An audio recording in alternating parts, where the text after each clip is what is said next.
গোটা আম্বানি পরিবার রেস্তোরাঁতে বসে খাবার খায়। বাড়িতে দুপুরে মাঝে মধ্যে রুটি সবজি বা ডাল ভাত ছেড়ে ধোসাও খেয়ে থাকেন আম্বানি। বাড়িতে রান্নার কাজের জন্য তিনি দেশ বিদেশ থেকে নামি-দামি শেফদের এনে রেখেছেন মুকেশ আম্বানি।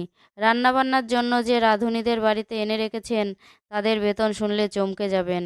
রাঁধুনিদের প্রতি মাসের জন্য 2 লক্ষ টাকা বেতন বরাদ্দ করেছেন তিনি। সেই সঙ্গে অন্যান্য সুযোগ সুবিধা তো রয়েছেই। আম্বানিদের এন্টালিয়া বাড়িতে কাজ করেন 600 কর্মী। তাদের প্রত্যেকেরই বেতন